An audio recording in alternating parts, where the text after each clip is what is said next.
I'm an excavator. I'm an excavator. Hey, dirt, see you later. I'm an excavator. I love it. That's a good one. Shout out to my youngest son, Luca, who I said to my kids, I got 3 kids, I said, Daddy's got to go do a show, and I got to sing a song for 10 seconds. What should I sing? And, my daughter, she's going to be 9, no, sing Taylor Swift. I don't know the first word to any Taylor Swift song. That's much better. My middle son, you know what? Credit to him. He wanted me to sing Blue Oyster Cult, Don't Fear the Reaper. Wow. Yeah. Where do you get that from, mom or dad? Me. Yeah. Me. Okay. And then my youngest son, his name's Luca. He loves everything to do with construction, right? Machines and dirt and everything. So he says, sing the Excavator song by Blippi. So there you go. There you have it, my singing debut. Well, I thank him for that. That's a good choice. That's a great choice, actually. Thank you very much. No problem. Welcome to the show, John. Thank you. I'm stoked to be here. Thank you for inviting me. Looking forward to it. I know we just briefly spoke on LinkedIn and we connected, and then all of a sudden here you are. Not that long after, here you are. So and it was funny that your message back to me was like, no, we know who you are, man. We know the show, and we listen to the show, so I get it. Oh yeah, yeah, which I get a lot, which is really flattering. Like I just told you. This show, I love it primarily because. For the longest time, like even when I was in high school, the guidance counselors would, we're going back now, but the guidance counselors would scare you with, you got to get good grades or you're going to be a construction worker, right? And they would use that kind of as almost a deterrent. You got to get good grades or that you're going to be a construction worker. Okay. And again, thankfully it's changed now and there's a lot more government and educational institution focus on the trades, but going back to those days, that was kind of the threat that people would make. So, thank God for the show and showcasing how hard people are working and the innovation involved in this industry. This industry is my whole life, right? I've been since I was a baby. There's a lot of pride. I mean, why wouldn't you want to drive some? I do it all the time. My wife hates it, right? But we'll drive by a bridge that I had worked on, and I worked on that bridge over there. Or we'll drive by a parking lot, and I'll say, we did all the sewer over there, and it is a sense of pride. It's taking something from nothing and creating something. It's the process of creation, right? I don't understand how anybody could not like that, right? So. Do you get a sense that, and we'll get into this, I got to still introduce you officially, but I do want to start the conversation do you get a sense of things have been slowed down? It's amazing that I get an opportunity to sit at a desk and talk to so many tradespeople that have the skills and the passion for the industry, but I get a sense from what's going on with their own, whether it's small business or high rise or big infrastructure. I feel like there's a lot of gatekeeping going on the potential growth compared to what your dad and your grandfather probably experienced when the nation was being built. And I don't get a sense today that the nation's being built anymore. You know what I mean by that? No, so I hear exactly what you're saying. I think so. My entire life primarily, except for my time as a Ministry of Labor inspector, was spent in infrastructure and heavy civil, right? So in that regard, I don't necessarily think it's slowed down, but you can see the effects that I guess the modern economy over the last 3 years in particular, 4 years, but over the last chunk of time, you can see the impact that that's been had on residential and ICI and things of that nature. A lot of it, I think, again, I'm not an economist, right? So I don't expect you to hold me as an expert in this, but I would say that a lot of it has to do with the prices of homes, right? Yeah. I can't see how people can afford to buy these homes, right? The cost of materials have gone up, so the builders, obviously, they're going to pay more out of pocket to build the homes, right? And so you're going to price them a little bit higher. But it's also building costs, like the tax. Yeah, and permits. Lands, acquiring and things like that. Yep. So it's like when we start seeing, the government created this.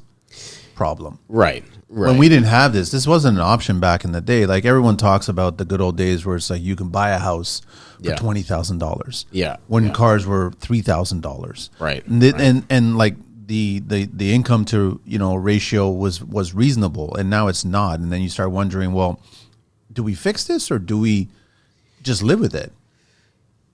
You know what? It's a good question. I mean, like I said, I'm not an economist, right? So I can't really get into the science behind it. But I guess I don't know how to fix it. Yeah. I don't think that we'll ever get back to the level of affordability that we don't even have to go back that far. Let's go to 2008, right? Yeah, which was still extremely. It was still pricey, but you could buy a detached home in Vaughan, for example, for $400,000. Now that same detached home, you won't be able to buy unless you're spending 1.7 million. I don't think we'll ever get back to that, but I have to hold out hope that everything else is going to catch up, right? So that it's going to become a level of normalcy. So wages go up and look, they have to go up. Yeah. Everything else is going up. Cost of housing, cost of living, everything else is going up. So my hope is that everything will follow suit, I guess you could say. Hope so. All right. Well, hang on a sec. So we got John here. You're Director of Health and Safety currently at RSG International, right? Yep. Big organization. It's not a small fish. No. RSG International is, I want to say we're the industry leader in road safety products. So things like temporary concrete barrier, guide rail, overhead sign structure on the highways. RSG International oversees a number of different divisions across Ontario and certain parts of the United States that all do the same thing. There's also, research and development with Safe Roads R&D, which is one of the companies under RSG that is, designing all of these products, these crash cushions and things like that to protect both workers and motorists on the roadways. So, yeah, RSG is it's a large organization. It's a fantastic organization. Core values are, incredible, and it's a good place to be. Yeah, so we got a lot to talk about. Let me do a quick shout out. I'm wearing Keith's sweater, Young Electric, out in Windsor area there. Thanks so much. Unleash your voice on the Construction Life podcast community. Are you passionate about the world of construction, trades, and all things building related? The Construction Life podcast wants to hear from you. Leave us a review, share your thoughts, insights, and experiences on your favorite podcast channel. Your review fuels our mission to create engaging and informative content for the construction community. Your feedback is the motor that holds our podcast together. Share your thoughts, rate us, and let the construction community know why the Construction Life is your go-to podcast. Visit our website and check out the nearly 500 tradespeople and construction professionals listed on the site. Connect with all of them. Check us out at www.theconstructionlife.com for additional content, behind-the-scenes exclusives, and valuable resources. Dive deeper into the construction world with articles, guest profiles, and more. Follow us on Instagram at TCL_The Construction Life. Follow us on TikTok under the same handle, and tweet us at TCL Construction. Subscribe to our YouTube channel, check out our link tree, and find exclusive discounts for listeners. Link is in the IG bio. Join the conversation on Facebook, the Construction Life community. But now, how many years were you at Ministry of Labor? I was at the Ministry of Labor from 2013 to 2018, so about 5 and change. Where were you primarily? Toronto. Toronto, Yeah. Oh, yeah, so the epicenter. Yeah, the ministry's broken out based on the program. So I was in the CHS program, Construction, Health, and Safety. And it's broken out basically in regions. So I was Central East region, Toronto West office. So my office took care of anything from Steeles to the lake, from about Bayview, it jogged in and out, all the way to the border with Peel. So I was... So good space, good area. area. It's the busiest place for construction in the entire country. Yeah. So that's where they kind of airdropped me in. So, sorry, how many years were you there for? I was there for 5 years and a bit. Did the construction industry become better when you left it? It's a challenging question, right? Because I guess there was a ramp up, there was more construction going on, but I mean, I'm not saying that. I just assume safety is getting better. But we just recently had a kid in here, 25. He still sees it. He still sees the PPE is not being addressed, and people are not wearing it. They're like, it's just it's an afterthought at that point, right? Yeah. So safety, first of all, it's hard to define, right? So every time I start a training class, for example, I ask the question to anybody who's in the room, and generally I'm training workers that work for RSG International in our divisions. I'll say, okay, well, what is safety, right? And you'll get answers like, oh, safety is policy, safety is procedures, safety is practices, safety is systems. But fundamentally, safety is about the intrinsic value of a worker's life, right? So if we remove all of the fluff and all of the things that come with occupational health and safety, the reason that we do it, right, is the value of the worker's life. Yeah. So I guess the question, did I see safety improve during my time there? Have I seen safety improve, for all the years that I've been in safety? Because I come from construction first. There's been improvements, but it comes in waves, right? Like we can have a year, I forget what year it was. I think it was 2020 going into 2021 where there was 6 worker fatalities in the span of a week. It was a bad year. Right, so it comes and it goes. It comes in waves. I would say that the understanding of safety on an organizational level has gotten better, but the application, that's really hard to quantify because we can have a small company that's got 5 or 10 people, and we can have a large company that's got 500 people or 1,000 people, and you're going to get different numbers across the board. Of course. Right? Yeah. So it's going to kind of skew the statistics. Safety is very much people-focused and people-centric. So when we're looking at stats and things like that, we can say, okay, well, we've had this many fatalities this year versus this many the year before. For example, 2018 in the U.S. in particular was a really bad year for trench collapses. I think it was 2018, but they had 39 fatal trench collapses, and that was the highest it's been in a decade, right? Wow. So a decade plus. So was that the same year that New York was seeing so many cranes topple? Remember there was a year there in New York where there was a lot of cranes were dropping. I think that was 2019, if I'm correct. But I mean, it kind of goes to show you, in 2018, when you would think, okay, where everything gets better year by year by year, that's the year that they had the most fatal trench collapses, right? So again, I would say it comes in waves, and it's very particular. It's very particular to the organization. It's very particular to an industry. You're going to have different statistics among roofers than you'll have with plumbers or electricians or other trade people. You're going to have different statistics with, the heavy civil industry than you will with the ICI or low-rise res. I was just going to say the approval of projects. Right. So if we were getting more infrastructure coming in, you're getting more high-rise coming in, you're getting more residential coming in, then obviously you're going to see some sort of a spike in that particular segment, right? Yeah, absolutely. And again, it's very situational, right? You can have a fantastic roofing company who values safety as an organizational core value, and they will have very few incidents and virtually no fatalities. But then you might have me and my buddy start a roofing company and don't do the due diligence research behind it, and we may have injuries and fatalities. Like it's based organization by organization, right? You can have huge organizations with phenomenal beefy safety programs, and you'll still get critical injuries and you'll still get fatalities because ultimately, even if the organization has an incredible system in place and an incredible safety team in place and everybody buys into safety, at the levels that the company should buy in, so management, supervision, things of that nature, you can't predict human fallibility. You cannot predict the individual worker at that point in time saying, you know what, it's going to take me too long to tie off, so I'm just going to kind of run over there to do this quick. So again, it's really hard to quantify because it's such a personal thing, right? But yeah, I would like to say that there's been improvements. I mean, there's definitely been legislation changes. Yeah.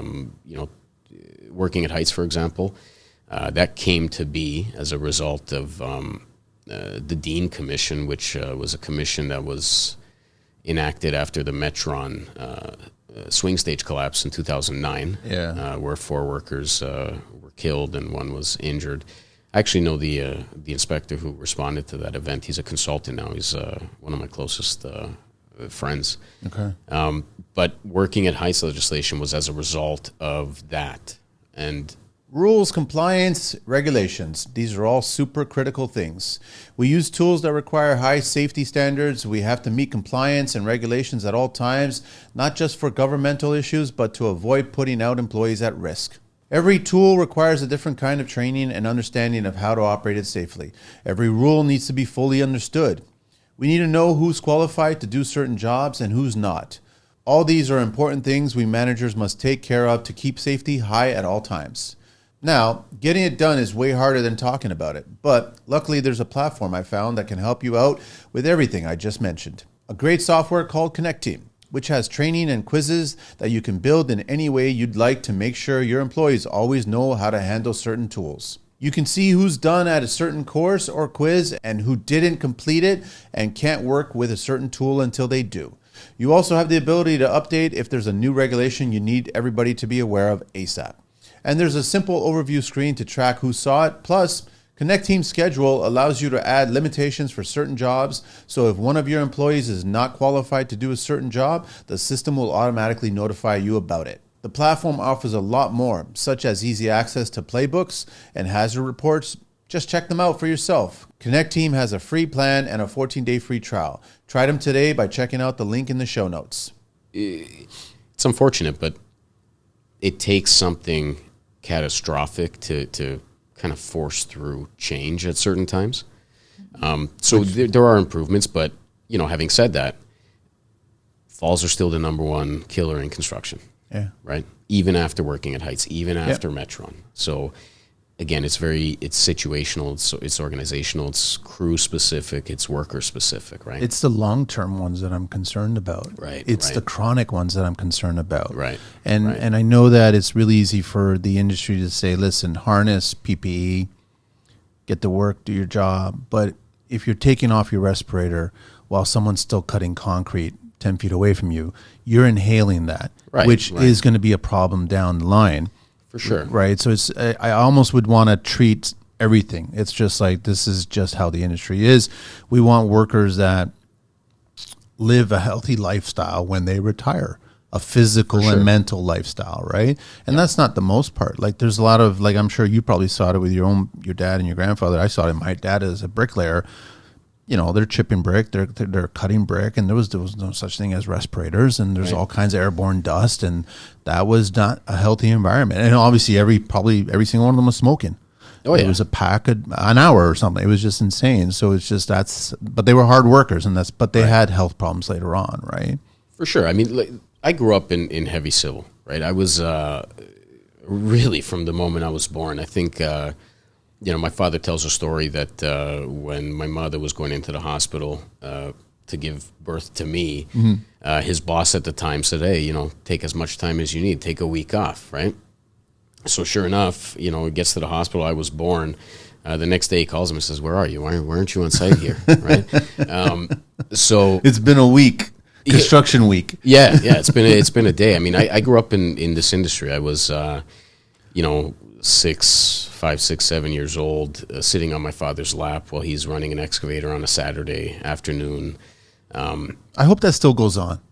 Yeah, I hope it still goes on. I see it occasionally, and I'm sure that a lot of guys don't want to share it on social media because they don't want to get the hate going on them going, why do you have a child in such a dangerous... I mean, there's such value in having that moment in that child and the parent's life. It's honestly, it's part of my core memories. Me and I have 2 brothers, and my middle brother and I both ended up in construction, and it's part of my core memories. It's what made me who I am. Yeah. And look, all things considered, I grew up in construction. I did well in school. Didn't like it though. Right. So was construction always the path? Construction was always the path. I mean, for me, I would have that moment in high school where I said, oh, you know what, maybe I should, because I was a history guy, maybe I should be a history teacher. And then that summer would come, and sure enough, June, I was 16 years old. I put my work boots on, and now I'm working again. And then I'd go back in September and say, I don't want to be a teacher. So construction was, whether I wanted it or not, it was always the path for me. Hindsight being 2020, it's definitely what I wanted. So it was always the path for me. I started, because we're being recorded, I'll say I started at 16 years old. You started at a young age, John. Yeah, I started at a young age, and I remember my very first day. I was brought to a job site, there was no sheltering. My father he was a superintendent. He still is a superintendent, but he dropped me off with a bridge crew. They had just finished. I think they finished pouring the wing walls at Mavis and Dundas. There's a bridge, sea and underpass there, and dropped me off. And the foreman at the time was his name was Claude. Right, I'll never forget his hands. His hands were like mitts. I can't even tell you, like welder's gloves. Yeah. And he dropped me off there, and he looked at Claude, and he says, don't go easy on him. And I spent that entire day shoveling stones into the bucket of a Bobcat, while a guy who was clearly at least 320 pounds sat tight in the Bobcat like a tuna can and just drove it around and followed me around. I'll never forget the next morning waking up and my hands were just stuck, like as if I couldn't let go of that shovel. You had to pull the yeah. you had to pull the fingers back. It's weird because I've spent so much time in construction. I'll never forget that pain, like just in my hands. So it hurts to straighten them out. Oh man. But that's how I grew up. So I started, as a gopher, like most people do in this industry, and then I'd go back every summer. I'd go back on March break sometimes, right, to make money for a week, whatever it was. And I'd do everything. I worked for a company called Dagmar Construction, which is where I spent most of my life. And they were recently acquired by Bird Construction, who's another phenomenal company. That's a big company as well, phenomenal organization. But when I was growing up, it was privately held, family owned, non-union, 80 years running. They took very good care of us. Wow, how did they pull that off? I'll tell you, the door must have been knocked all the time. Like it was. But they took such good care of us that we never even considered it. Like I remember going through, I think, in my time there, 1 or 2 votes. They took such good care of us that we didn't even consider it. Now, having said that, I realize very clearly that not every company was like Dagmar in that sense, where they took care of their workers. So this isn't me saying that. Anything against the union. I think that the unions have a very important place in construction and in our trades. For sure they do. I think now, after the acquisition, they've gone union. But, I make that point to just go back to say that everybody at Dagmar learned whatever we could, right? We were never barred from learning a piece of equipment. We were never barred from doing something different. So I could be, I could be on a pipe crew for 4 months, and then all of a sudden now I'm building forms with a bridge crew. So they encourage growth. 100%. In all their employees. Yeah. I was learning how to run excavators, right? On lunches, right? I would say to the operator, okay, Mike was the only one I can think of at this time. Mike Guadagnolo, one of the best excavator operators I can remember. I would say, okay, Mike, while you eat your panino, I'm going to go on the, I'm going to go on the pile there and just start throwing things around. And, you'd make it rock back and forth and almost tip it over a couple times. But we were able to learn everything, right? So I progressed, through Dagmar, and, credit to all of the people who taught me, right? Not just my father. It was, other superintendents that took me under their wing and taught me how to, grade with batter boards. Not only grade with batter boards, also taught me how to grade with GPS systems when they first came out. Taught me how to run dozers, operators who would take the time to teach you and show that care and really that they wanted you to grow, right? So do you see that today? I do. again, I think that my exposure is very different. Having left Dagmar in 2013 to join the ministry, and then I spent about 18 months as a consultant before I landed over with RSG, where I am now. Yeah. So my exposure is kind of contained, but I do see that today. I think that it's the best form of mentorship, right? And it's a different school. Yeah, it's you need that, right? Mm-hmm. Anybody who's kind of gatekeeping and hoarding information, you're never going to get anything out of that, right? You have to want to teach. Yeah, the go-to is you get employers. I fault them because you get employers who don't want to spend the time and effort and money ultimately training this kid.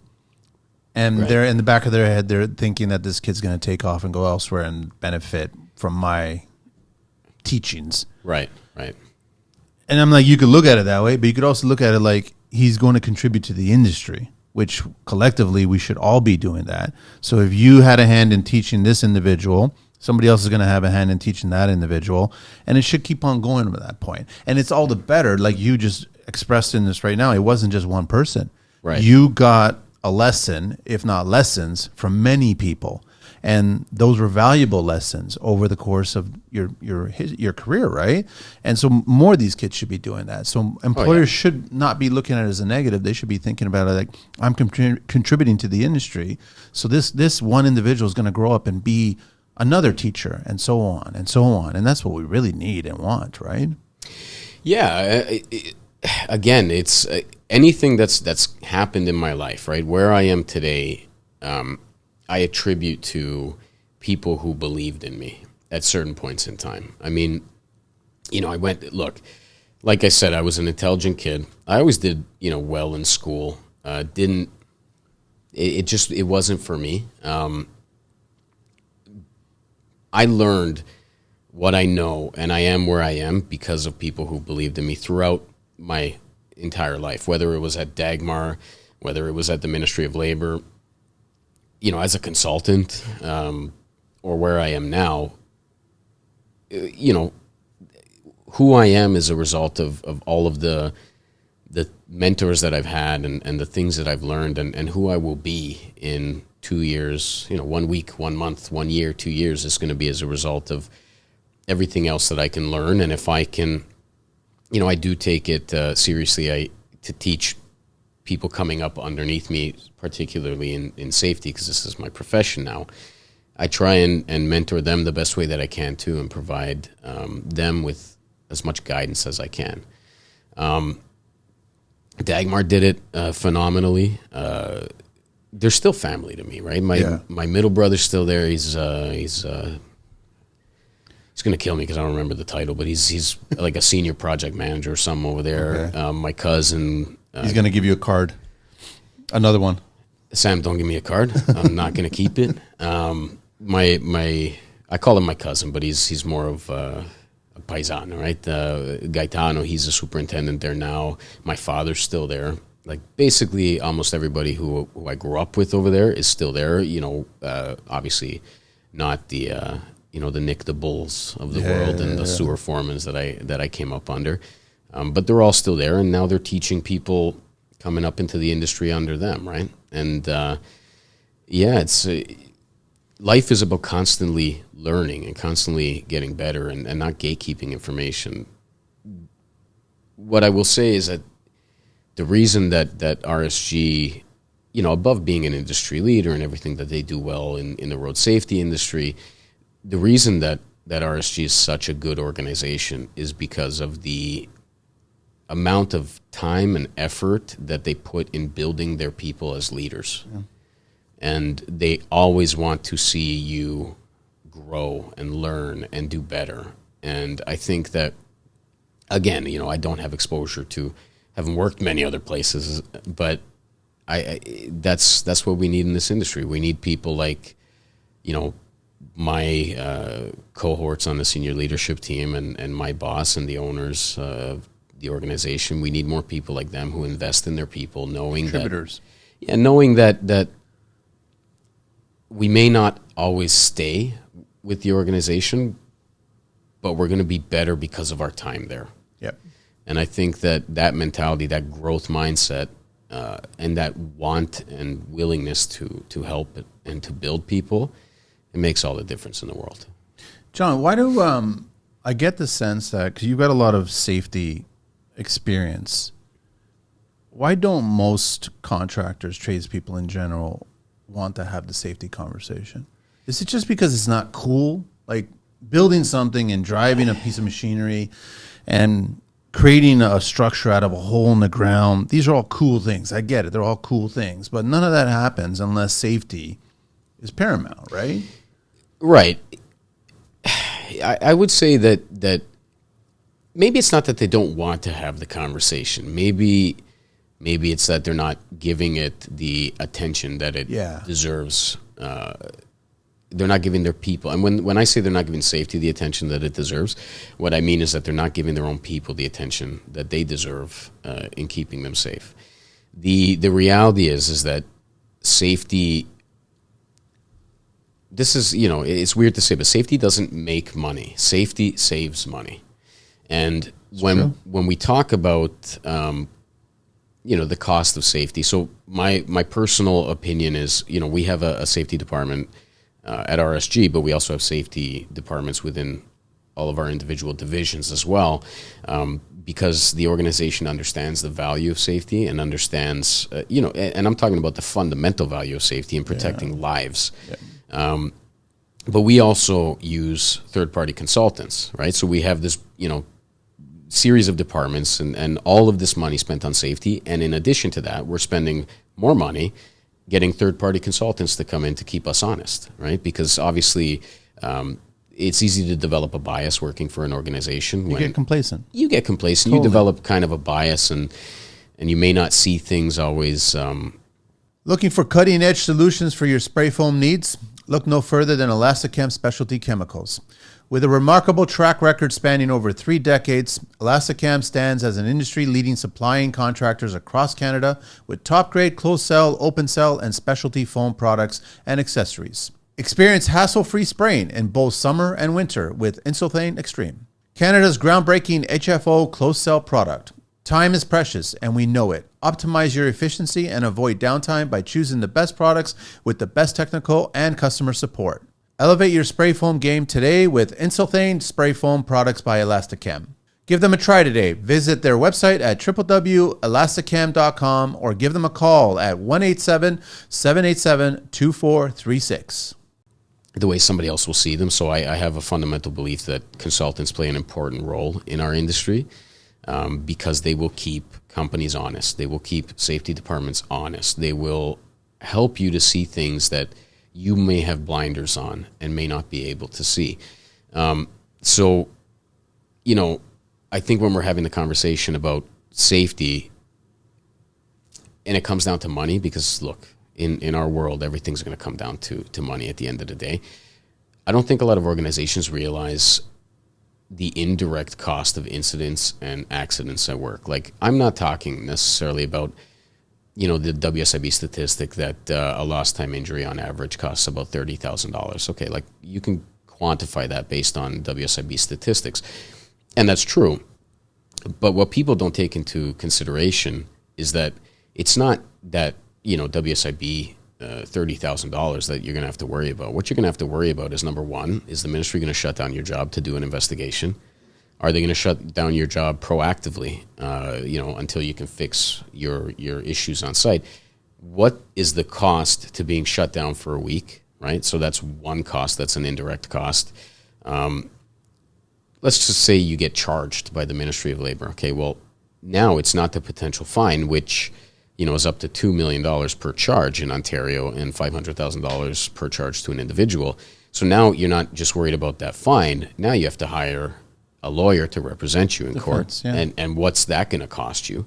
So there's all these indirect costs with not taking safety seriously, right? There's all of these indirect costs, but even then, I think when you put all that off to the side, that individual may never go home again, right? So it's to me, it's a matter of ethical accountability is what I would say. I think that when I train classes, I say to people, I ask them a question like, who are you accountable to at work? right? And I want to see what they say, because some people say, oh, well, I'm accountable to get the job done, and I'm accountable to make sure that all of the material is on site. I'm accountable to make sure that... You probably get all those answers first, Yeah, instead of the actual human accountability. It would shock you, right? But again, look, I respect this industry enough to know that it's a prideful industry. It's a very proud industry. So yeah, you're going to get most people who just say, oh yeah, well, I'm accountable to make them money and, get the job done and this and that. Fundamentally, you're accountable to your family. Yeah. That's why you're at work. And I ask everybody the question, if you won $50 million on Lotto Max, would you come to work on Monday swinging a hammer or chipping concrete?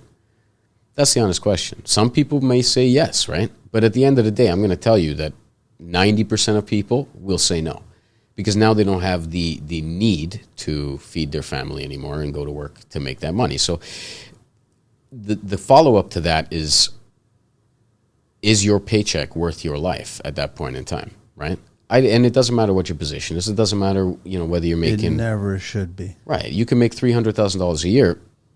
You're accountable to the people that you go home to, whether it's your spouse, your children, your mother, your father, your brother, your sister, family, even your dog, Yeah. right? Somebody is relying on you to get home at the end of every day.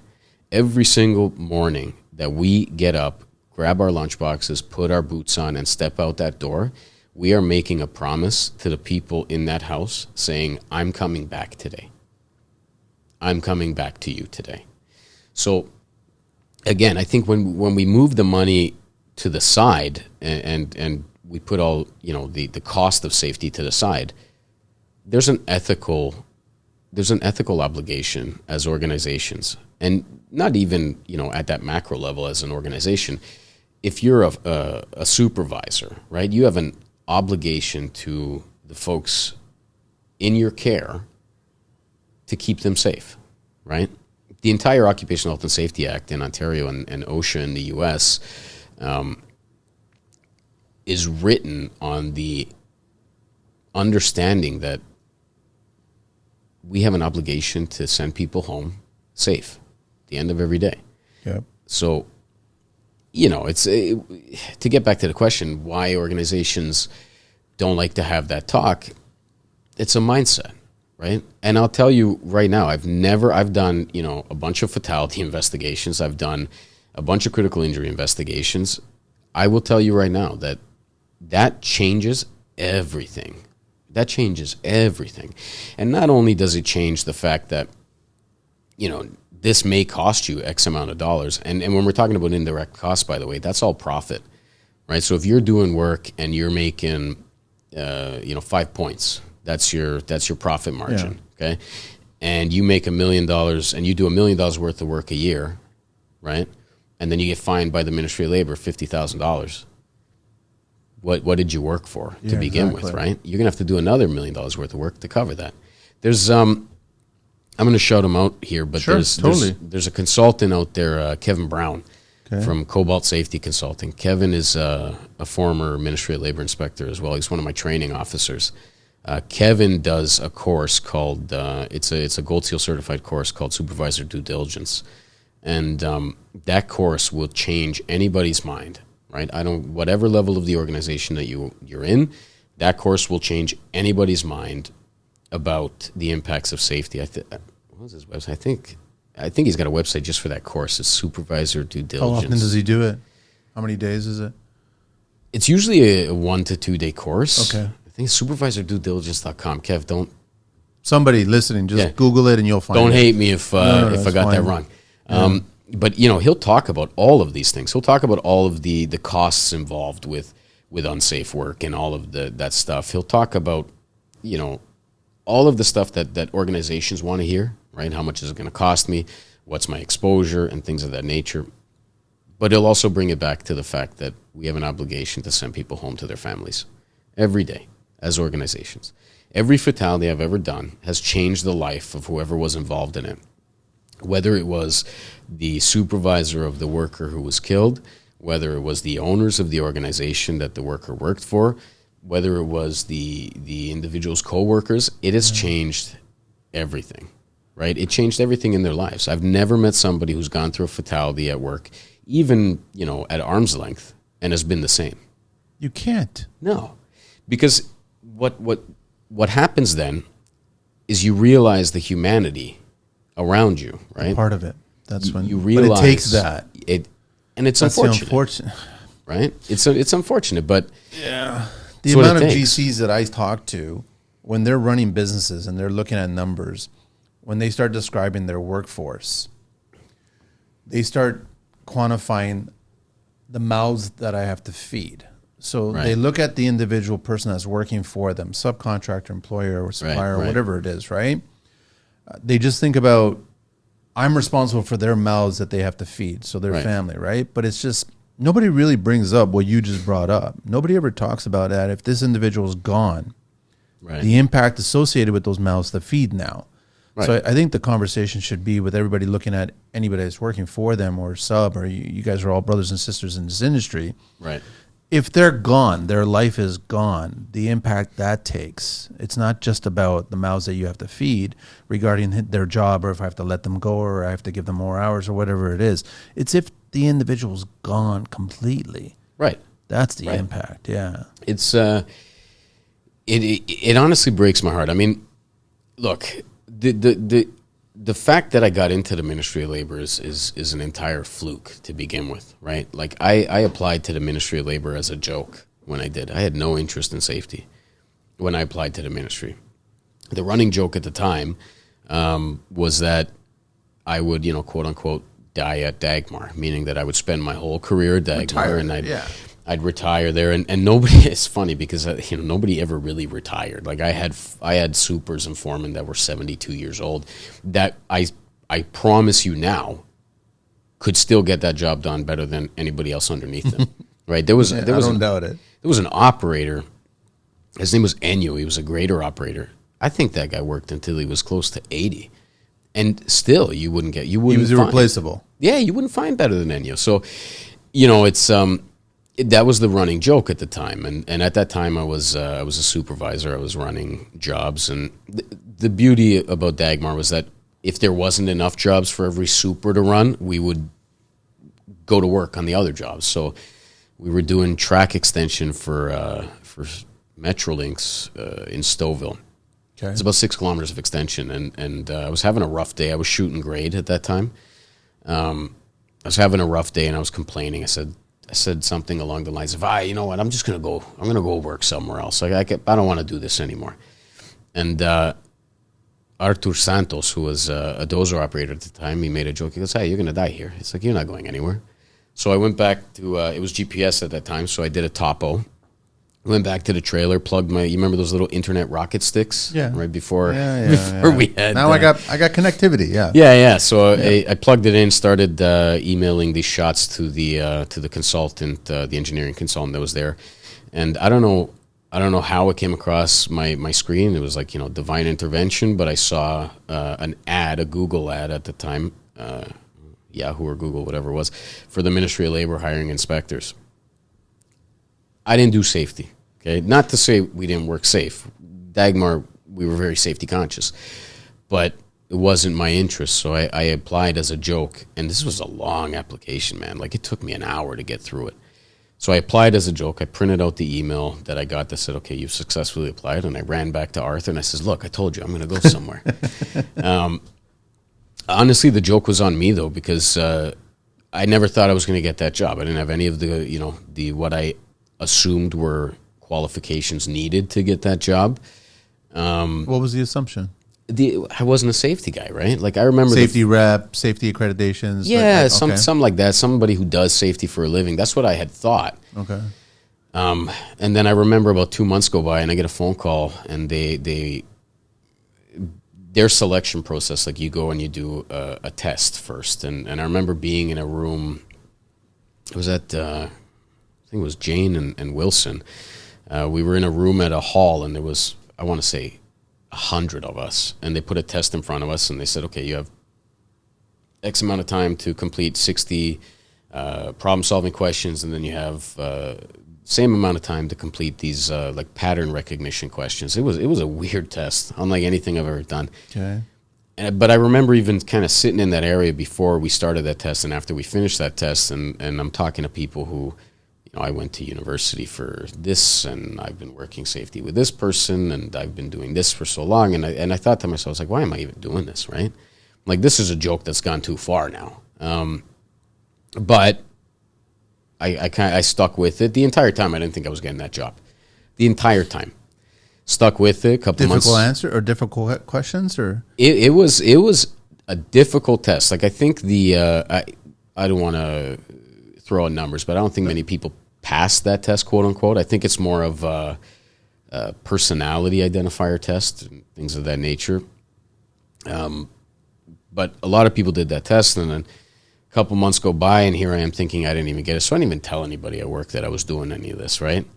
Nobody came back and rubbed it in your face going, told you, you're staying here. No. Okay. It's like I didn't. That conversation of that day, that week, that's done. We're moving on to the next conversation. We're moving on. So a couple months go by, I go in for an interview, and again, I'm sitting in a room, and there's about 10 other people there, and I'm in my jeans, and I forget at the time if it was a orange Dagmar t-shirt or something like that, but I literally just we were working down the road, so I was like, this is perfect. I just shot over for a second. I said, oh yeah, I'm going to go to Rona. I got to get some.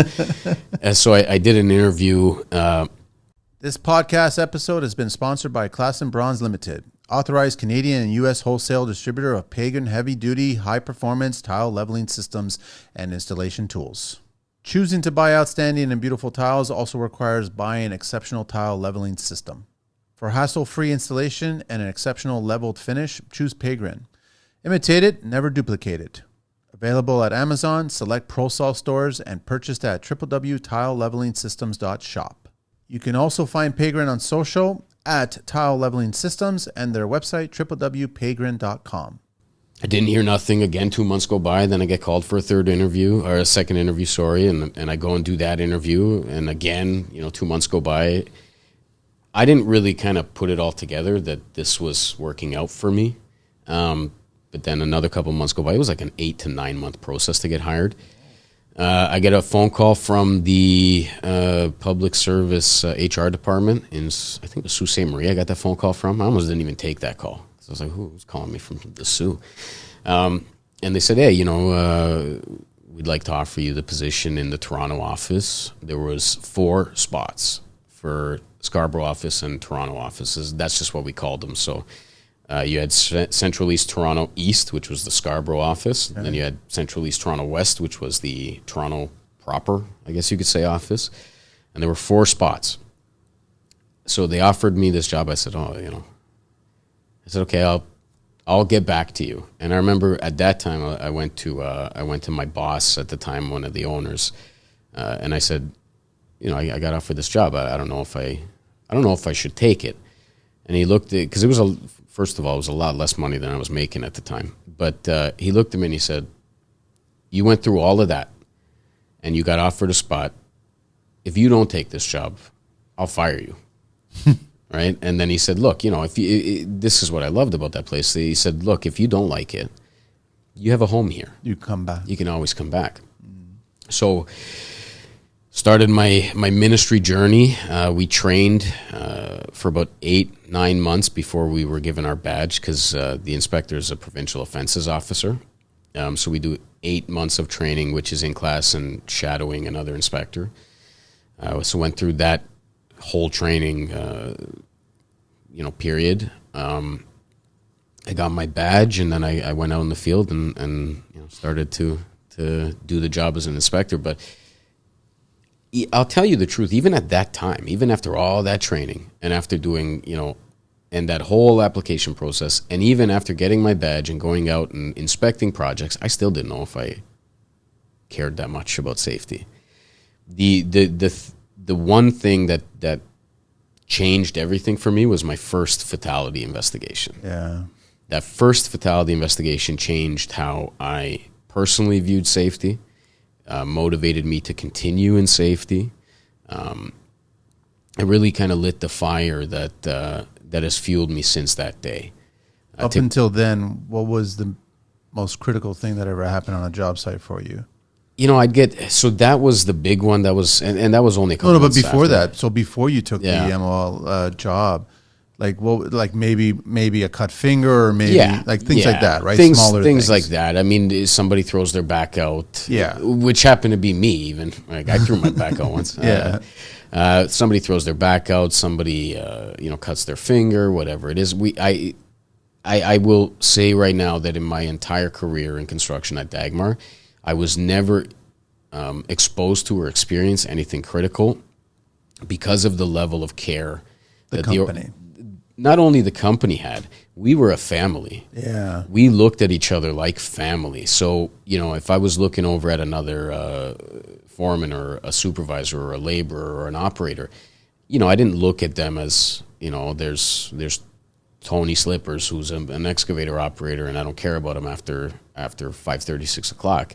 We were a family, so we looked after each other.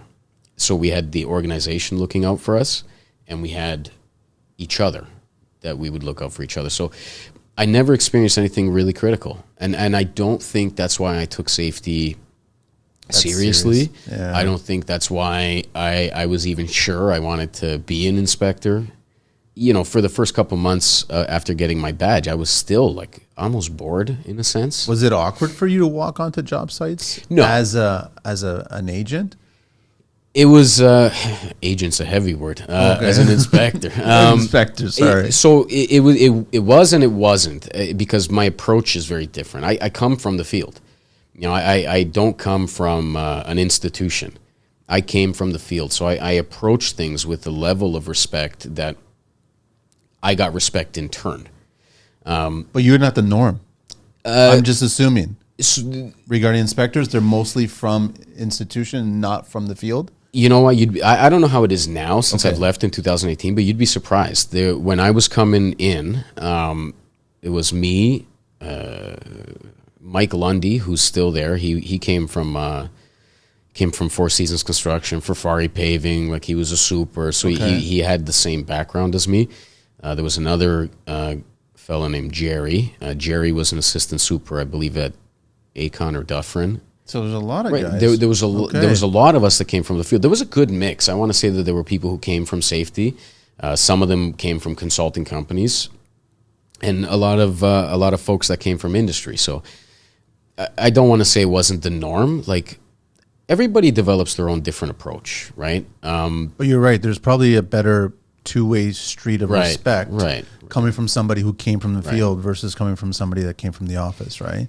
Look, when they see you with a blue hard hat on, with Ontario plastered around the front, or they see your Equinox or your minivan pull up with Ontario plastered across the side, it already invokes feelings of fear or chaos or distrust or anything like that. So it doesn't matter who you are as an inspector.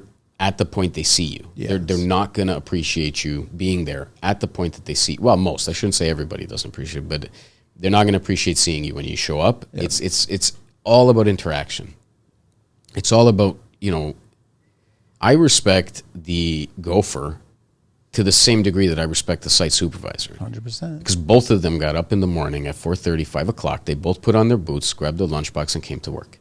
And they both want to go home. And that's it. So, for me, my approach was kind of what made me. When I had first started, I was doing really proactive stuff. I would show up to a site. I'd say, hey, you guys need to tie off, get off the roof, things like that. Or, where's your hard hat? Just basic things like that. And I'm going to be honest, I was bored for the first couple of months being an inspector because I was still fresh out of building things. I was still fresh out of heavy civil. Yeah. But that fatality happened, and everything just changed. It was, it was July 24th, 2014, and it was an individual who was buried in a cave-in, and that again, divine providence. My first exposure to a fatality was something that I did every day of my life almost. I worked with trenches. I worked with excavators. I worked with sewer and things like that. So divine providence, that was the first, because at that time, not knowing if I wanted to continue in the ministry, that was what I was exposed to. That event, changed the course of my career and changed my focus and changed my drive. It was that one event that gave me the reassurance that I need to do this, right? That I need to pursue this, because that very point in time, looking down at this excavation, knowing that there's somebody stuck underneath there and that we couldn't get him out, and it took 15 hours to coordinate the removal. This was a residential, or it was a residential. So it was a newly built semi-detached infill house, and they were bringing out the sanitary lines. okay. So they had cut 2 trenches in the shape of a Y from each garage footing, and they kind of met at a stem and headed out towards the municipal. And at that time, the individual was down in there putting a cap on the clean out. They were going to pack up and continue the next day. And the spoil pile was too close to the edge, and the spoil pile went first, and then the wall went second, and yeah, it was that changed everything for me. How old was he or she? He was 34 years old. His brother was on site with him. His father was on site with him. He had 2 young kids, and yeah, it's to this day, and that was my first. I've done more after that. That will always stick with me as the motivating factor to do what I do, right? To continue to do what I do, and to try and be the most effective that I can be, because at that point in time, I just remember getting there, and it was chaos. It was. So this happened around 2:30. I had gotten the call. So earlier that day, it was a decent day. It was sunny. It was beautiful. It was July 24th. And that morning I stopped. They were a crew of guys repairing concrete on a balcony at an apartment building. They were 6 stories up, whatever it was. They weren't tied off. So, I called them all down. I gave the supervisor a summons to appear in court, and I felt good about it that day. I was like, I potentially saved these guys' lives, and got a coffee. I was driving north. I got a phone call, zipped around, and I just remember getting there, and it was absolute chaos. There were fire trucks, there were police cars, and an ambulance there. And when the ministry gets there, if the police have determined that there's no criminality involved in this, the ministry assumes control of that scene. So they are in charge of everything. Nothing, moves from that site. Nothing leaves until the inspector at that time says it can. So they'll put what's called a barrier order on a job, is Section 54(1)(I) of the Act, to say nothing gets moved, nothing gets disturbed. But I just, I remember, and I started, it's weird because even though this was the first time that I was dealing with something like this, it's almost like your training kicks in. Automatically. And you start, it's almost robotic, right? Okay, I got to do this. Boom, boom, boom, boom, boom. And you don't really process the human side of things until after. For me, it was the morning. We were there, me and another inspector, Vince, who's also now in the private sector working for somebody. We were there from, I want to say, 2:45 till about 5 the next morning. Because once they had extricated the worker, the chief coroner came to, or the coroner's office came to pronounce and take him away. I remember going home, and when I got home, it hit like a truck. I just sat there and cried, and I'm not ashamed to say that, because I just went through this. Being, man. Yeah, and I just went through this whole ordeal, and it hit me at that point in time. Like, this individual's father was on site with him. His brother was on site when this happened, and I went immediately back to my younger brother at Dagmar, and as much as I worked with him, and my father, over there, and as much as I worked with him, and the humanity of everything just was like a gut punch. So, that first one kind of set me on the path and gave me purpose in safety and what I do. And I will say this, it never gets any easier. Like, How can it? It doesn't. And I think that a lot of the time we run the risk. Part of the reason that I left the Ministry of Labor, because I get that question all the time. Like, why would you leave the government? Why would you leave the Ministry of Labor? Part of the reason that I left was because I wanted to be more proactive, right? I wanted to be on the proactive side of safety. I didn't want to, not that the ministry is not proactive. They do a lot of great work. The CPO, the Chief Prevention Officer, and all the programs that they have in place. And but in Toronto in particular, it was very much reactive. So I'd agree. I didn't want to be a cleanup crew anymore. I wanted to be a bomb squad, right? I wanted to go defuse the bomb before it went off, as opposed to piece the site back together.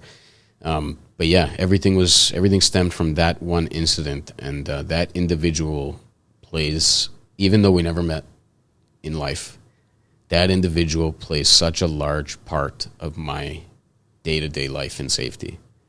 It's you've never met, but you know everything about him. Yep, absolutely.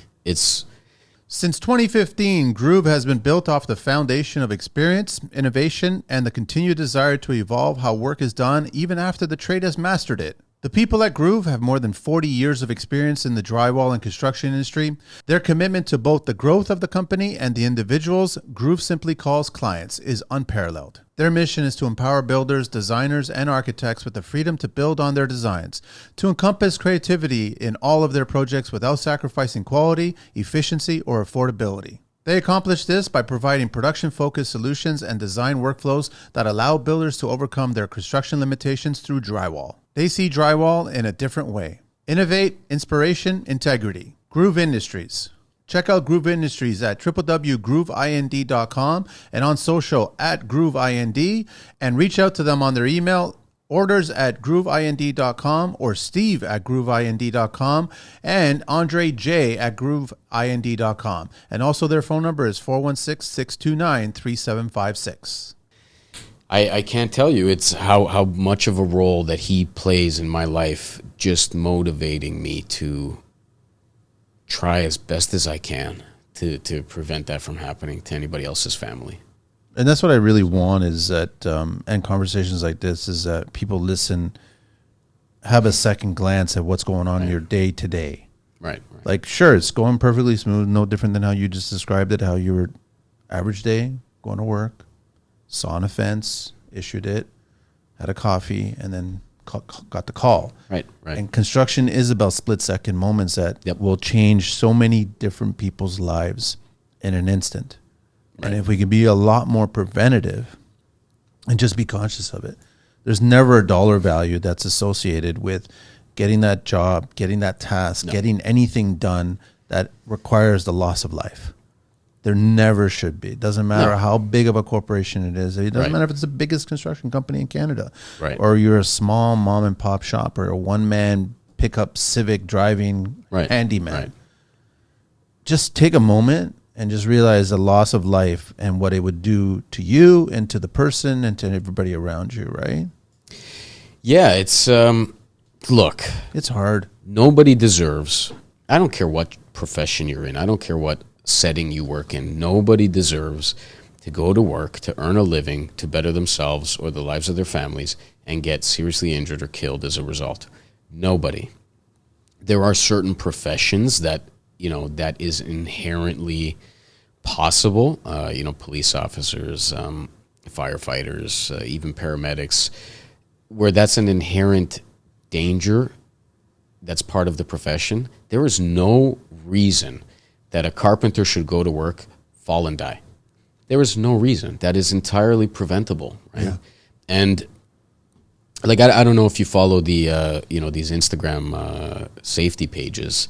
I follow some of them because a lot of them approach me, right? Right. There's one. It's called S1. It's my_S1, and his name's Phil. He's a former inspector. He's the guy who responded to the Metron case.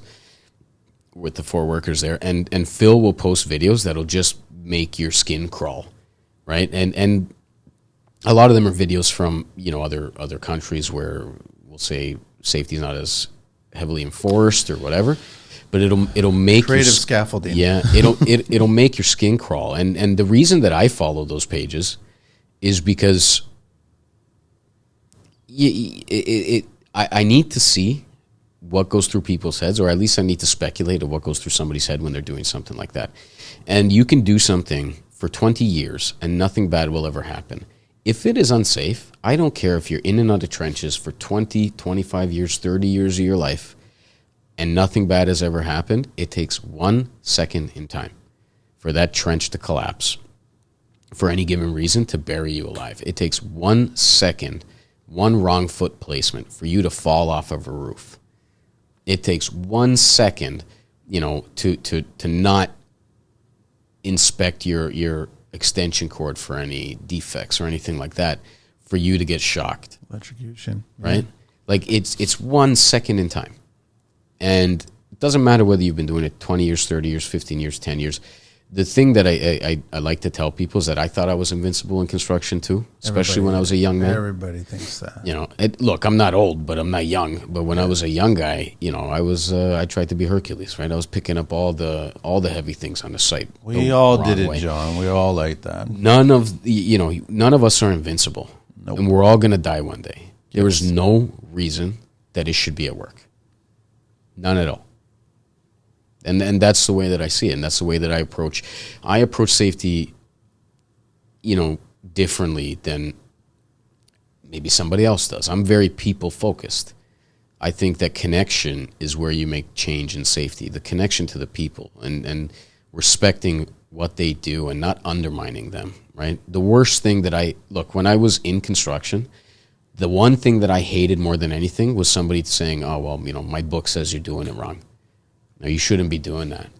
It's you got to respect the position, right? Who you're talking to. Yeah. Approach people from a place of respect, right? Develop that human connection with them, and you will change. You will change their perspectives. You will change how they see things and how they view things, right? A lot of the unsafe things that happen in construction are based on habits, right? Learned habits, and maybe, you know, it came from a place of good. Maybe you had a foreman who, you know, he was 60 years old and he's been doing something the same way for the last 40 years of his working life. And he taught you that the way that you're going to do, you know, X, Y, or Z is the quickest way to do it and the most efficient way to do it. And if you're, you know, an apprentice and you're learning from somebody like that, there's no ill intent in that. There's no ill intent in that way of teaching. They're trying to teach you the most efficient way to do something. And I think that now we see in the industry, we're on the verge of a change of mindset with a younger generation of workers coming in and the older generation of workers on their way out. You're starting to see a change in how seriously people take safety. You're starting to. It's not perfect. No. But when we develop these habits over time, right, of I'm going to do it this way, I'm going to do it this way, I'm going to do it this way, and we don't think of the potential bad things that can happen in that regard, there's no ill intent in any of that. You've just developed a habit a certain way, and one of the hardest things to do in the world is break a habit, whether you're quitting smoking, whether it's waking up on time, right? Like for me, for the longest time, when I was at the government, I didn't have to wake up as early. I'll tell you that right now. And it took me about a year, but I got into the habit of sleeping in, right? Never done that in my whole life. I was up 4 o'clock in the morning. Yeah. I got into this habit of sleeping in. When I was back in industry, when I had left the Ministry of Labor and back in industry, and now I'm expected to be on a job site for 6 o'clock to, you know, do a safety talk with somebody or whatever, I literally had to take my phone, and my wife hated it because we had 2 kids at the time, and I would have to put it on full blast right outside my bedroom door to wake you up. So that I had to get up, physically go shut it off, just to get out of bed, right? Breaking a habit is statistically one of the hardest things to do. It's why even with smoking, people, you know, smoking is obviously addictive. There's addictive properties in a cigarette, but for a lot of people, it's the action. It's the bringing the cigarette to your mouth. It's having a smoke after a coffee. It's having a smoke after you eat. Breaking an unsafe working habit is just as hard. It's just as hard as breaking any other habit. So when we're talking to workers, directly to workers, obviously it's a different conversation if we're talking to the organization at that level. But when we're talking to workers, we have to be cognizant of not only what they do, but where they've learned it. And we can't tell them that they're wrong. No. Because look, I'm not an electrician. I'm not a plumber.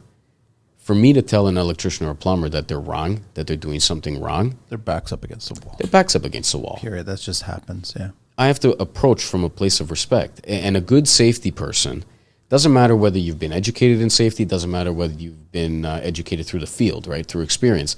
A good safety person makes the connection with the people, Yeah. right, and understands that you're not going to know everything. So you have to ask the question. I would have to, even as an inspector, I would go onto a site and I say, hey, I don't understand why you're doing it that way. Can you explain to me why this has to be done this way and what effect that has, or, and try to understand the job itself before I could say, is there a safer way to do this? Right, can we sit and think about a safer way to do this? Because if you're doing it like this, you're going to be exposed to that. Take it to the original roots of construction, which is a collaborative effort. That's it. Basic. Connection and collaboration. That's all. That's all both sides are asking for. Right. So, and that's how I view safety. That's how I've always viewed safety. And you can't approach people from a place of holier than thou attitudes Authority. or aggression. You can't. You cannot. There's a place for it. There is always a place for enforcement, right? Because, again, I can't be your best friend all the time and just let you slide every time I see something. No. There's a place for enforcement, but you have to approach it from a place of respect. Understand what they're doing. If you've never done this job in your life, understand what they're doing, why they're doing it, and help them come up with a safer way to do it. That's your job. That is your job. It's not to, open a book and say, this, and this, because that person's going to look at that book and go, well, that doesn't work. Like, how many times have you had, or anybody listening, you've been on site and you've had an engineer come to the site and you know that what they've designed is not going to work. But you're sitting there and they're saying... What day of the week is it? Yeah, is it? But that's what I'm saying, right? Like, how many times... There are some incredible engineers out there, right? But how many times have we all been exposed to an engineer who said, no, this is going to work, and you're trying to tell them, like, no, listen, the way you've designed this swale is not going to drain. Oh, no, it's going to drain. Okay, I'll do it your way, but you're going to pay me later for all the changes I have to make, right? So I equate that a lot to how a safety professional should approach industry, right? Not come in there and saying, no, this way, without understanding how the work is done. You have to be malleable in your approach. You have to be understanding of the work that they're doing, and you have to help them come up with the best solution. You cannot just throw a book at them and say, boom, this. It is such a challenge, John, eh? It Because is. you're dealing with an industry that's full of individuals that go against that grain on a daily basis. And as much as I appreciate you saying that the older, more stubborn generation is on their way out, and the younger, I think that this younger generation is good. They're more savvy. They're understanding of it. But they also think that they're 10 times superhuman than what we were like when we were at the first. Oh, yeah. Right? So then now it becomes a bigger challenge to kind of educate them. And like you've experienced and shared on this show, you really don't want to explain to them the feeling that's associated with being in the situation of a loss of life on site. Right. You don't want to ever experience that. Like, there's certain things that you just don't want to experience in life for you to learn the lesson. Right. I never thought in my life, growing up, coming up in construction, sitting on my father's lap while he ran an excavator and, doing the work myself. I never thought there would come a day in my life where I was going to be intertwined with the last moments of somebody's life, right? Never. Whether it was, that first fatality, or whether it was, the second one, or whether it was I responded to a suicide that happened at a construction site, which that necessarily didn't, it wasn't our jurisdiction, but because it was a construction site, we responded initially. All of these things that I've been exposed to, I never would have thought in my life that I would have ever been exposed to them. But it was for whatever you believe, it was meant to be. I think that this is where, could I go back right now and run a dozer? 1,000%. Could I go back and give me a week to get back into the groove, and I can shoot grade, I can grade your road, I can put your pipe in and all that stuff. Could I do that? Absolutely. Do I think about it often? Absolutely. I miss especially being on a dozer. I don't know what it was about the dozer, but that was like my Ferrari, man. I loved that. Could I go back and do that? Absolutely. Physically, I could. Emotionally, I can't, because this is the path that I'm drawn to walk down. And if I can prevent, even through doing this podcast, right, in speaking to you, if I can get somebody to think about how valuable they are in life and to other people, and to think about how to approach things differently when it comes to safety, and not have this, because I did it too, we all did it. I know. Safety. No, I've been doing this so long, nothing bad's ever happened. If I can get you to rethink that position, even by talking for an hour, even by talking for 5 minutes, that's what I'm going to do. And this is the route that I believe I was meant to go down to potentially save lives. There are, I don't know if you ever heard of the organization Threads of Life. No. Threads of Life is it's a nonprofit organization that provides support to families of workers who have been killed on the job. Threads of Life also does in Canada. Okay, right. All right. It's not in the U.S. I don't think. It's in Canada. Contractors, it's time to empower your business with Shoutout Tech implementation. Shoutout is offering a free meeting to tackle your biggest pain points head on. Their goal, to develop a custom company app that's built just for you.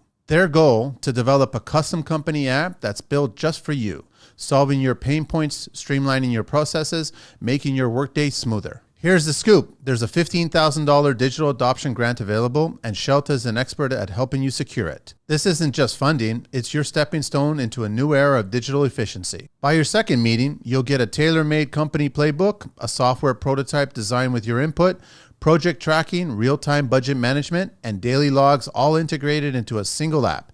It's tech that works for you, not the other way around. Shoutout isn't just offering tech, they're offering transformation. Join the community of 93 subcontractors who have already stepped up their game with Shoutout Tech. 2 meetings, countless opportunities. Ready to make a move? Visit shoutout.app. Let's pave the way to a smarter, tech-driven future. Shoutout Technology, custom tech solutions for the modern contractor. If you ever have a chance to talk to somebody from Threads of Life, it will change your life. These are wives, sons and daughters of workers who never made it home. And their stories, and it gives me goosebumps, like to this today, it gives me goosebumps. Their stories will put some reality back into your working life. Your obligation as a worker, whether you own the company, whether you're a supervisor, whether you're a machine operator, whether you're a tradesperson, whether you're a laborer, your obligation is to get home. Get home to your family. That is your primary obligation. Yes, you have to make the organization money. Yes, you have to make money to feed your family. Your primary obligation is to get home. Yeah. That's it. First and foremost, that's it. Right? It's. I asked the question to everybody. If I said to you, I'll give you $1 million, but 5 o'clock tonight, that's it for you. Are you taking that $1 million? Absolutely not. No. What's your life worth? Is your life worth your weekly paycheck? Right? There's no number. No, and that's what I think that I try to get across the most. Yes, there are safety is there's a lot in safety, Manny. There's different health and safety management systems that are out there, like the Ontario Ministry of Labour CPOs supporting Ontario Safe Employers program. There's different management systems. There's the core program from the IHSA. There's ISO 45001. Yeah. There's a bunch of different systems that are designed to help you improve safety. The system is not going to fix all your problems, whether it's core, whether it's ISO, whether it's the CSA system, which off the top of my head I can't recall, what that's called. But none of these OHSMS, these occupational health and safety management systems, are going to fix your problem unless you implement them, right? And I don't mean implement them on paper, because I will tell you right now, a company can have core certification or they can have ISO certification, and you will have done all of that paperwork and all of that work to get that accreditation to put a little sticker on the back of your pickup trucks. If you don't live what these systems require you to live, it doesn't matter whether you've achieved them or not, it's not working. You have to live that system out.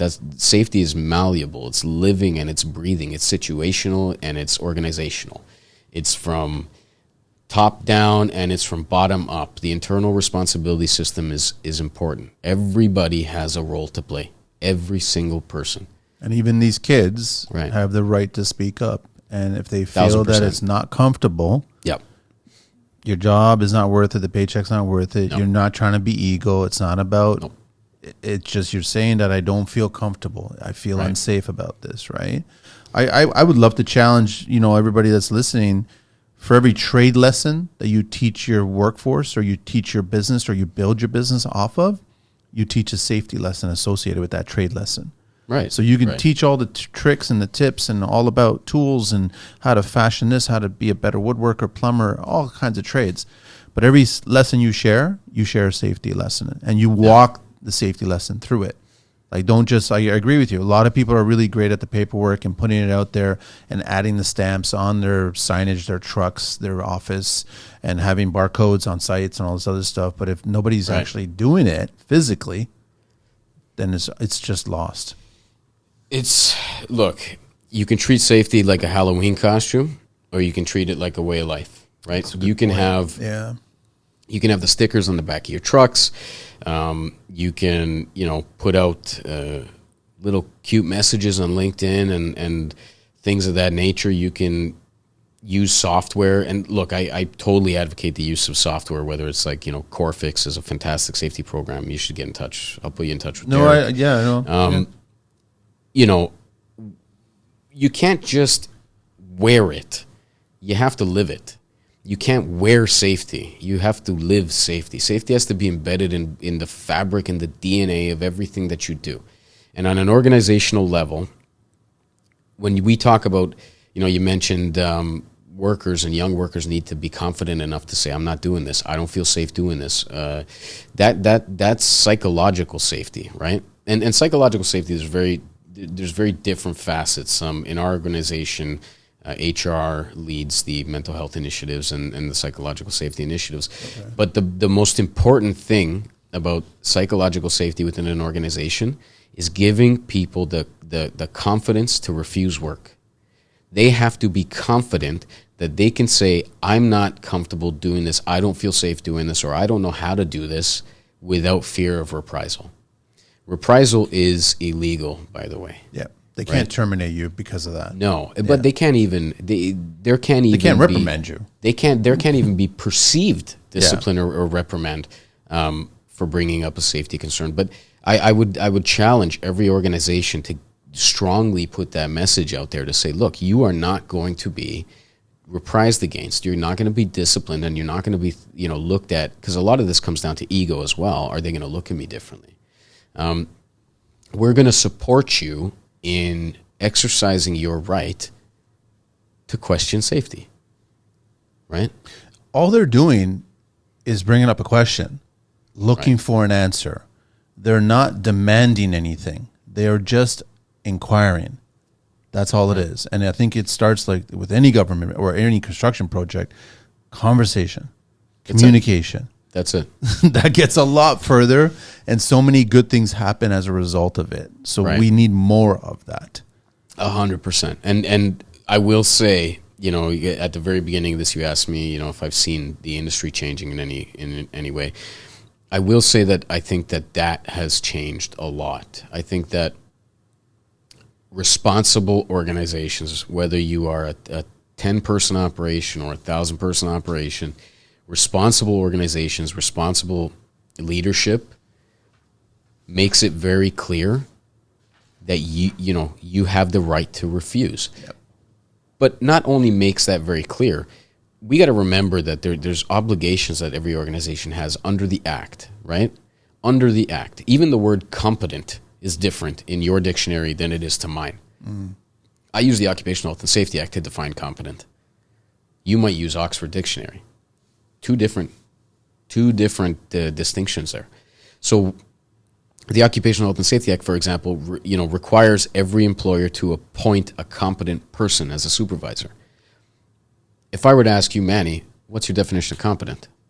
Right, what would you say? Someone's aware of all the risks that are involved and educating all those risks to everybody, right? Right.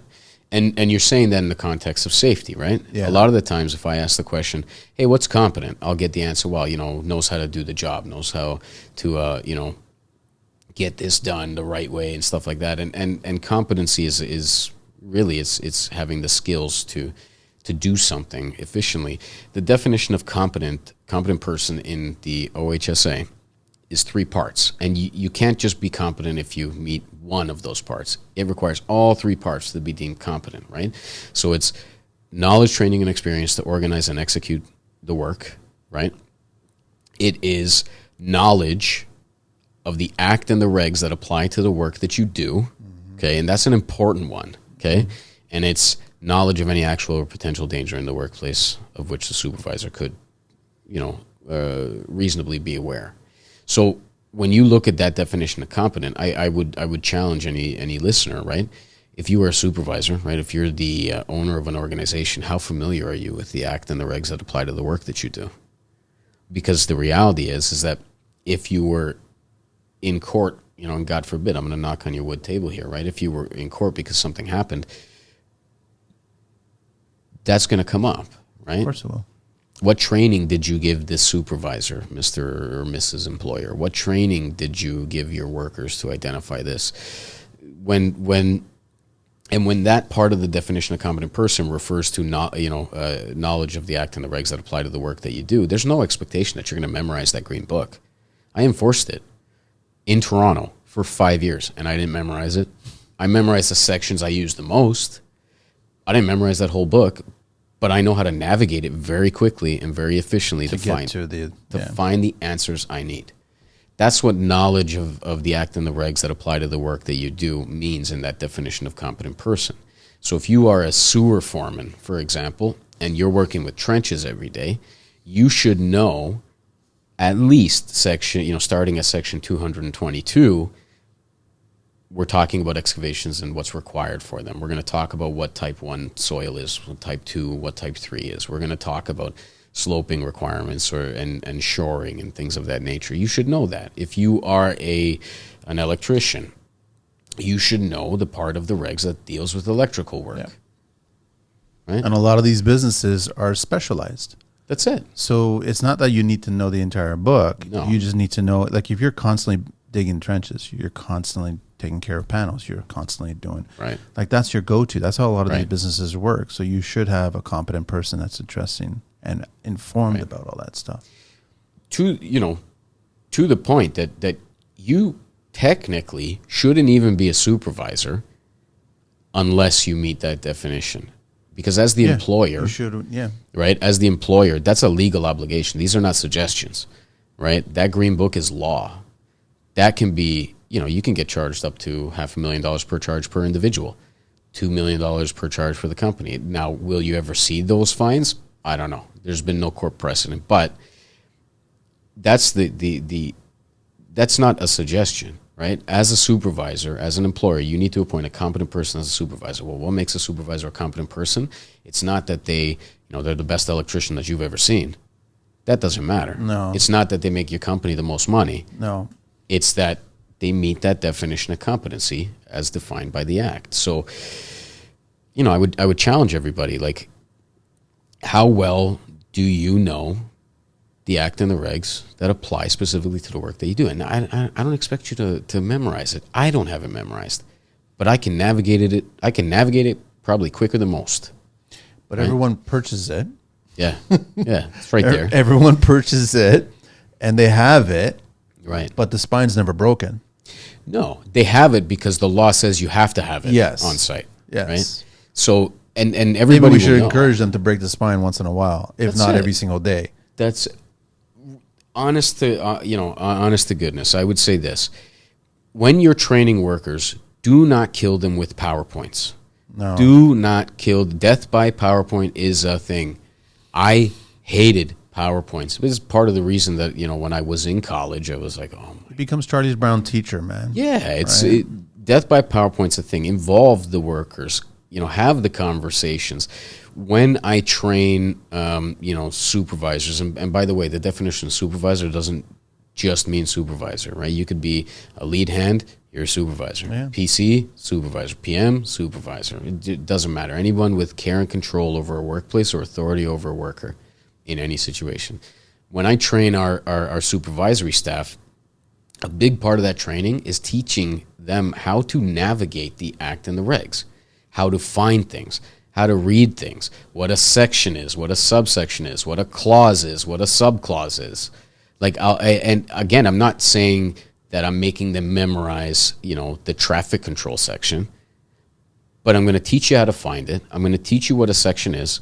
I'm going to explain to you what a subsection is, what a clause is, what a subclause is. Yeah. That way, when you're finding these things, you know how to navigate it. I think that every employer out there should incorporate this form of learning for their supervisory staff. Like, again, Kevin Brown, his supervisor due diligence course. You'll walk out of there way better. Because it's funny you bring that up, because the number one thing that most tradespeople say is, I don't even know how to navigate that book. I don't even know how to find anything. I don't even know what the rules are, so I'm dismissing it right off the bat. But that's the issue. You can't do that. If you were to take that mindset to anything that you built, would you have built anything? Right. Why is the quality, the quality of your work more important than your life, your staff's lives, right? Like, nothing that you do in your life will ever be as important as safety. Nothing that you do will ever be as important as workplace safety in your working life, because the lights go off for all of us, right? They should never go off at work. And if anybody,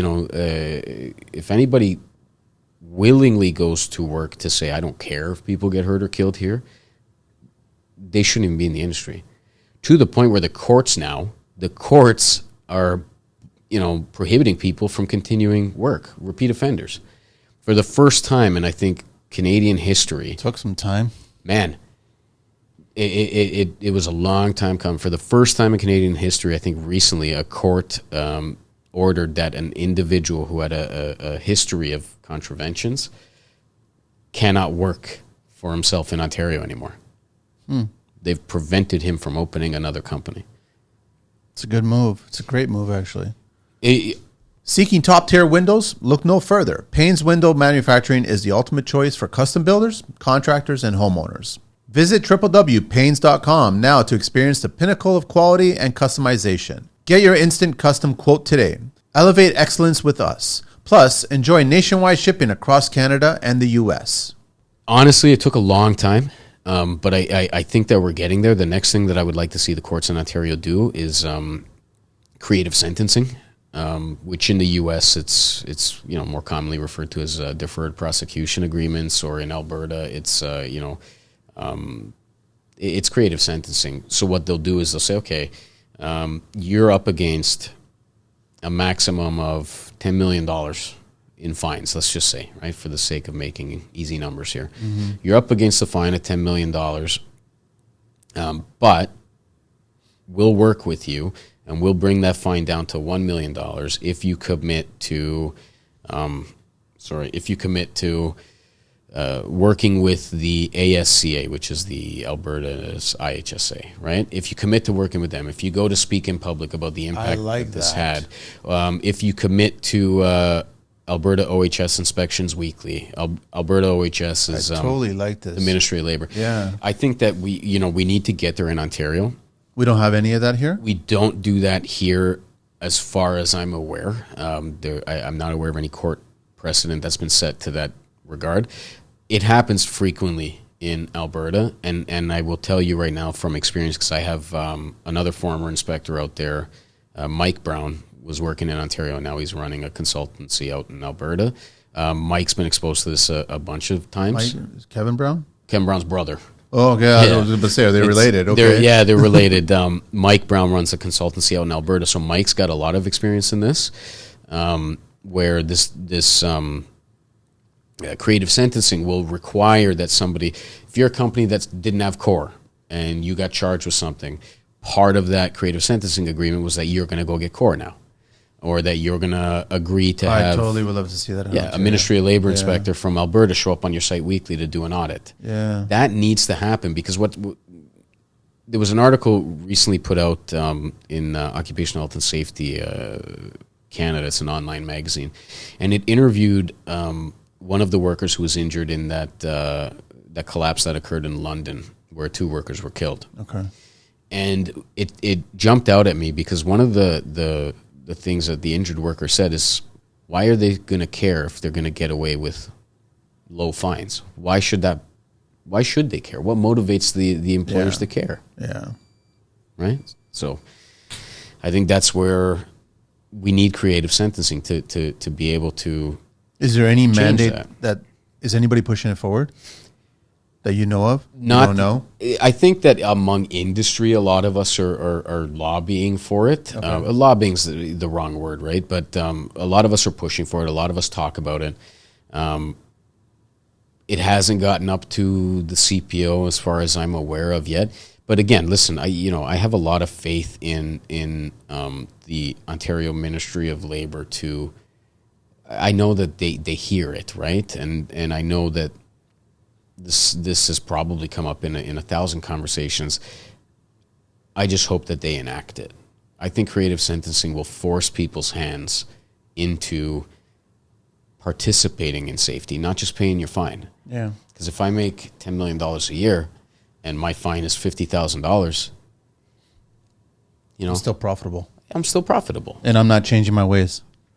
And maybe, you change your ways for a little bit of time, and then you go right back to what you were doing because it was quicker and it was easier and it was whatever. It's the quitting the smoking technique, right? It's the resolution, get into the gym technique. Right. It's just like we need to make it a habit, like you said earlier. Creative sentencing forces you to participate. And if you don't participate, this original fine of $10 million, that's what you're going to be up against.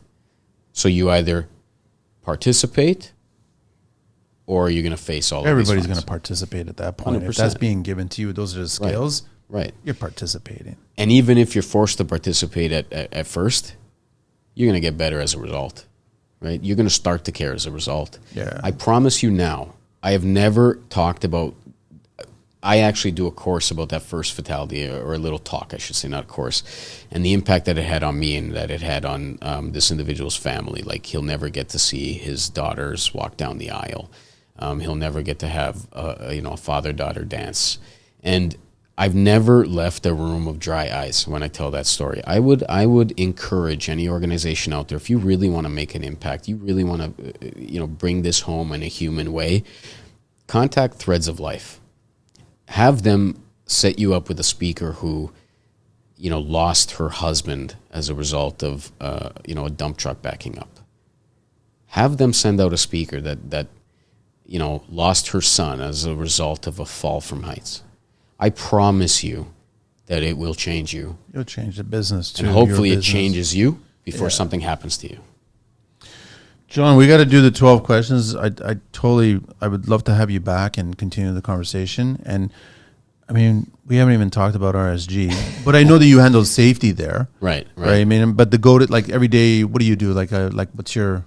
So I oversee teams of safety professionals across different organizations. So RSG is made up of Powell Contracting and Peninsula and B&K Enterprises in the U.S., and everyone has their own safety program and safety person or team. I oversee the vision for safety on a corporate level. I set the KPIs. I set the, I do that whole corporate version of safety, but I'm also very much involved in the day-to-day. I need to get outside. If I don't get outside, I will get cabin fever. I will go ape shit. Do you find yourself back on your brother's or your dad's job sites? No. I'll tell you what. No, just to stop by and say hello, and just, is it a weird feeling? No, it's never a weird feeling, and I do go pay them visits every now and again, if I can find the time in my day. It's never a weird feeling. I will tell you this though: every time I go there, I'm just like itching to jump in a machine. I cannot go there without. John's coming. Put the machines away. Yeah, 100%. Like you might as well just turn on the espresso machine and keep me occupied, because I will try and get on that machine. But yeah, so that's what I do for RSG. I mean, a phenomenal organization, growing, and the good thing about RSG is that, you know, we supply and install all of these things. So worker safety is important to us, but we're a safety focused organization all the way around, right? We provide concrete barrier wall to keep workers safe in work zones. We provide crash cushions and guide rails so that people involved in accidents have a better chance of surviving and not being injured. So it's not just safety in my occupational health and safety sense. It's safety of motorists. It's safety of workers. It's everything we do revolves around safety. And I don't need to say this because I think the majority of people that listen to this show are in the industry, and the people that are not in the industry, they're the ones that need to hear what I'm about to say. Is just slow down. Yep. When you're driving by a construction site on the roadways, whether it be highway or just residential roadways, just slow down. Yep. The most effective street signs that I've seen were in York Region. York Region kind of kicked off this program. Anytime you're driving through a York Region work zone, you will see, and it was Highway 7 was the first place I saw it. You'll see a sign with, a young boy and a working mother. The modified school kind of sign. And it'll say, "My mom works here." Yeah. Slow down, right? They were the first to implement those? That's the first I saw it. I don't know if they were the first. I'm trying to remember. I can't remember when I first saw it, but I was like, that's extremely clever and very effective. Right. You just remember that. Whatever you're rushing towards, somebody's working in that work zone. You're driving through that work zone. They have a family to get home to as well. So, and I do want to, I know that you guys handle the safety and all this other stuff, and I've joked on the show several times that I don't spell Toronto the way everybody else spells it. I spell it Traffic, right? Yeah. 100%. But we're going into the new season now, and maybe you have some insight into this before I ask you the 12 questions. Why do we have so many potholes on our roadways? That's the second thing that Toronto's famous for: traffic and potholes. I try and stay as far away from the city as possible at all points in time. It's just bad. I would rather listen. I love the United States. I hope that one day my career takes me full time into the U.S. to practice my trade, if you want to call it down there. But I've been into many different cities in the U.S. I have never, ever seen the amount of traffic in Toronto like it is in Toronto. I've never seen the amount of potholes. I mean, we're talking New York City. I can get around easier in New York City than I can in Toronto.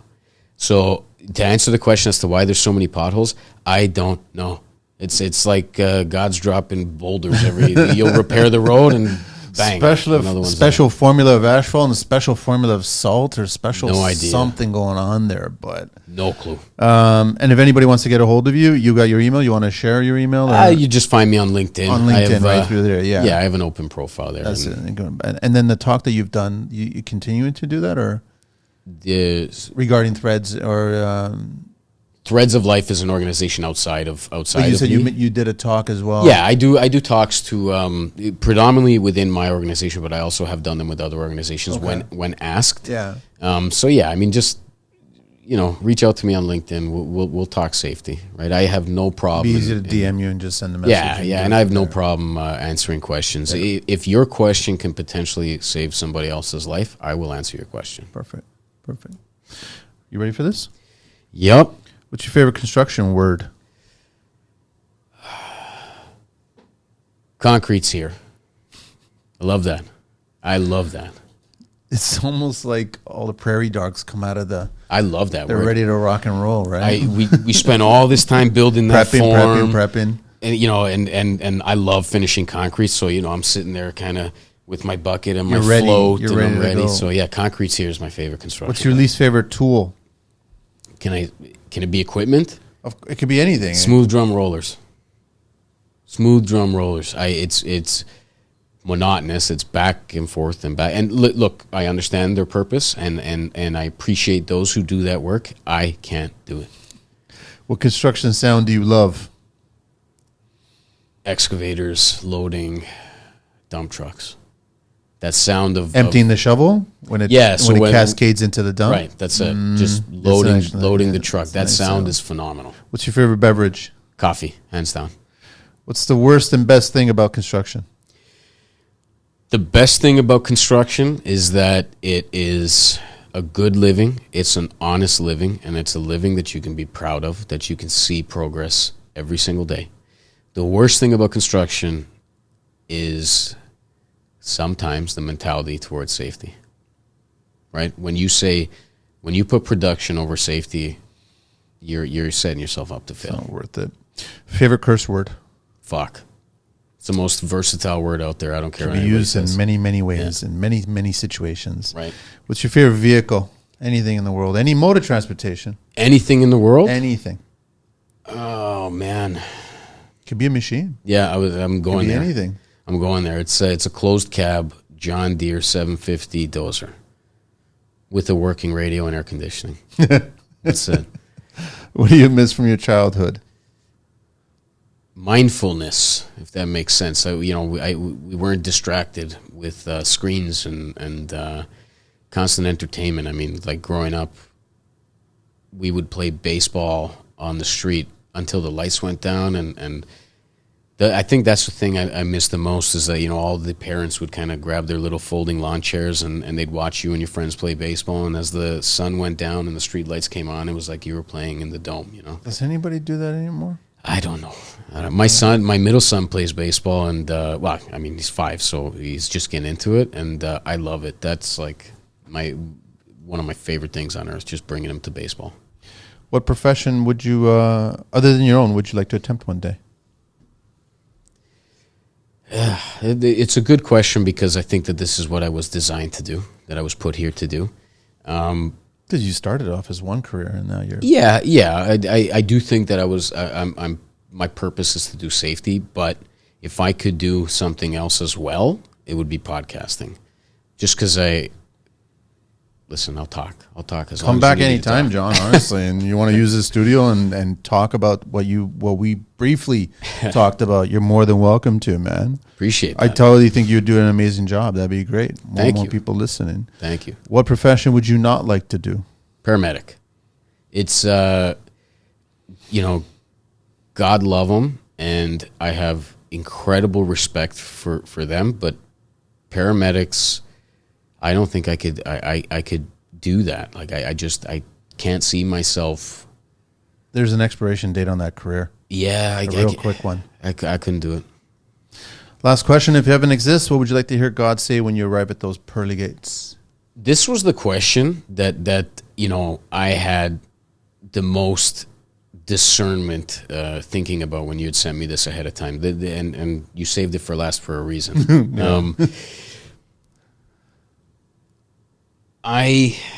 Life is difficult, right? Life is hard, and we all struggle, and some struggle more than others, myself included, and I'm sure yourself included. The one thing that would make all of this worth it, getting to heaven, is to hear God say, "Well done." Well done. Those two words is I think, when I sat and thought about this and said, what do I want to hear God say? Like, I thought about funny responses like there's pizza, which, listen, if you're listening out there, just take note. If there's no pizza, you got to add it.